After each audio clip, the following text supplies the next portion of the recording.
should I write a grievance or not? That's the question you're asking yourself right now. You're at work, you're being treated badly or something's going wrong, and you're just wondering whether you should write a grievance letter, a formal letter of grievance to your employer or not. Well, firstly, ask yourself, what do you want out of the situation? So that's the first piece of advice you need to understand. In other words, do you want to leave your job or do you want to keep your job? All right. If you want to keep your job, then obviously maybe raising it informally is probably the best way to start off with. And if you haven't got a management structure, if your line manager isn't good enough, or management or HR isn't good enough to understand your informal raising the issue, you're probably going to be asking yourself, why do I want to stay in this job anyway? So it can be a little bit of a self-destruct button writing a grievance for a job, in as much as that for the other approach, which is where you want to leave your job, yeah, okay, you can see that writing a grievance might work, but ultimately, we're going to talk about what you want from that. So do you want an exit package? Do you want to negotiate a severance payment for leaving? But if you don't want to negotiate a severance payment, if you want to keep your job, the thing about writing a grievance is it's going to put you at odds with your employer. However, there are certain situations where it might work. For example, there might be a bunch of you, like a group of individuals, all clubbing together to kind of complain about a manager. I've seen situations where that ends up in that manager being investigated or dismissed. Or if you really love your job, but there's just something that you really must make a formal grievance about, and you really think that's going to help you, great. Fine, go ahead and do that. If you're looking to leave your job, then basically, and don't get me wrong, but if you're being badly treated, you should be looking to get an exit package, looking to negotiate a severance pay or a lump sum payment, or even if that's just a month's pay or something where you don't have to work, being on garden leave, or maybe even a number of months' salary, depending on how badly you've been treated and depending on the strength of your evidence. So if you're looking to leave your job, actually the grievance is probably not the tool in your toolkit that you want to be using at first instance. So the first tool that you want to use in your toolkit is what's called the without prejudice letter.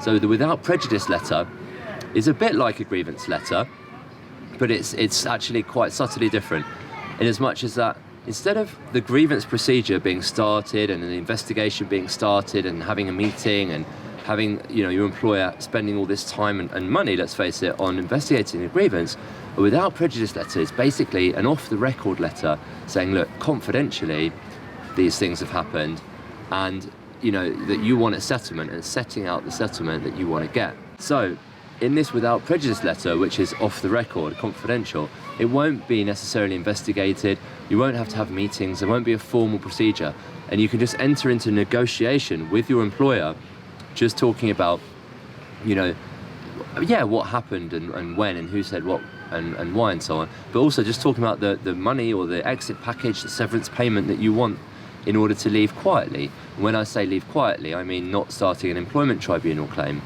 which is your right to do so if you've been unfairly treated or illegally treated at work. So why is the without prejudice letter better than the grievance letter for this situation where you want to leave and negotiate an exit package, severance payment? Well, think about it. Once you start the grievance procedure, now your company probably has a formal grievance procedure, and even if they don't, there's one by an organisation called ACAS, ACAS. You can search that online, and that sets out what a grievance procedure is. There has to be an investigation, so there has to be an invite to a meeting, then you have a right to an appeal. You can have an appeal meeting, and everything has to be in writing. It's very formal, and that takes time and money and effort for your employer to go through.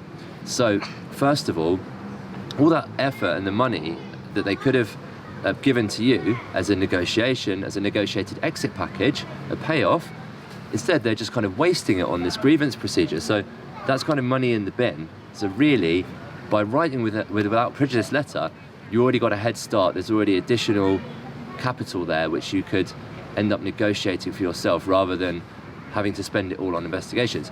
The second thing about grievance procedures generally and letters and meetings and so on is that because it's all public, and well, it's not public, it's within the employer, but because it's all on the record, it's not off the record like without prejudice letter, normally 99 times out of 100 an employer will kind of do everything they can to clear their name. So they'll deny it, or partially admit some things, but say you've got something's wrong.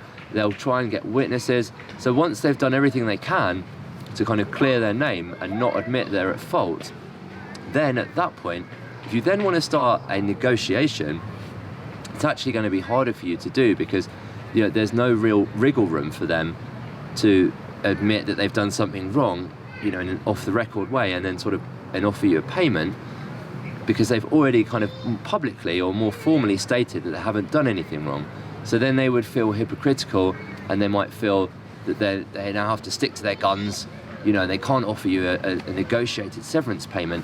They'd actually just have to stick to their guns and even defend the tribunal claim, which no one wants, because tribunal claims, when they're defended, can take a year and could be a huge amount of effort, and very stressful as well. And that's for both sides. But obviously for you might be going it alone, whereas for them, they might have lawyers and HR, and for them it's just a day job. So it's actually going to be more stressful for you. So your best bet, in my advice, would be to negotiate yourself an exit package, a severance payment whenever you can, if you are being badly treated at work and you're going to leave. Right, so thanks for watching this video, Should I Write a Grievance? The next video you should watch is How to Write a Grievance, so that's the one coming up next.